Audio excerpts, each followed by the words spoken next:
The night was dark and lonely as Adam drove down the desolate highway, the only company being the occasional flickering of his car's headlights against the dense forest lining the road. He had been driving for hours, tired and eager to reach his destination. Just as exhaustion was setting in, he saw a figure on the side of the road, a hitchhiker. Adam hesitated at first, recalling all the cautionary tales about picking up strangers. But guilt and a sense of empathy prevailed, and he pulled over.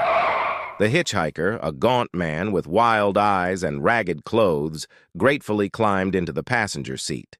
He introduced himself as Jacob and explained he was heading to the next town, which happened to be on Adam's way.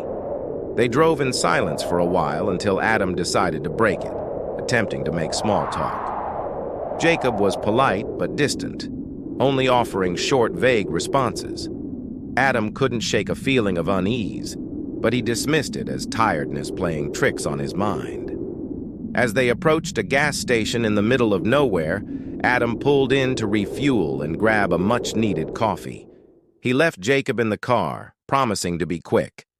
Inside the station, Adam's fatigue began to lift with each sip of coffee, and he started feeling more alert. But when he returned to the parking lot, Jacob was nowhere to be seen. Panic surged through Adam. Had Jacob stolen his car? Was this some kind of prank? He searched the area frantically, calling out Jacob's name into the darkness, but there was no response. Reluctantly, Adam got back into his car and drove home, his mind racing with questions. His two-story house on the outskirts of town felt eerily quiet as he pulled into the driveway. Adam lived alone on the ground floor while renting out the upper floor to a tenant, Mrs. Jenkins, who was away visiting family. Exhausted and shaken, Adam decided a shower might clear his head. The warm water was comforting, washing away the tension of the night.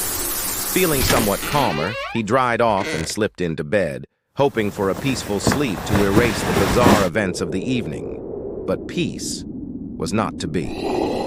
At exactly 3 a.m., Adam was jolted awake by the unmistakable sound of heavy breathing.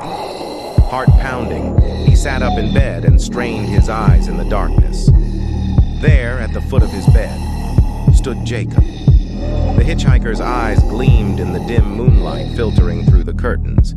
His clothes were still ragged, his face still gaunt, but now there was a sinister grin stretched across his lips. Adam's voice caught in his throat as fear gripped him like icy tendrils. What do you want?" Adam managed to stammer, his voice trembling. Jacob's grin widened, revealing rows of yellowed teeth. "You gave me a ride," he said in a raspy whisper. "Now I'm here to stay." With that chilling declaration, Jacob lunged forward, his hands reaching out toward Adam's throat. Adam recoiled, scrambling backward in terror. He fumbled for the bedside lamp, desperately trying to fend off the nightmare that had invaded his home. But just as suddenly as he appeared, Jacob vanished. The room fell silent again, save for Adam's ragged breathing and the pounding of his heart. Had it all been a hallucination? A dream brought on by stress and exhaustion? Shaken to the core, Adam sat in the darkness, his mind racing with disbelief.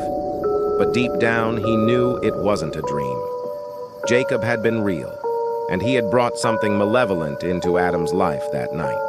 From that moment on, Adam never picked up another hitchhiker. And every night at 3 a.m., he would lie awake, listening for the faintest hint of heavy breathing, haunted by the memory of the hitchhiker who never left.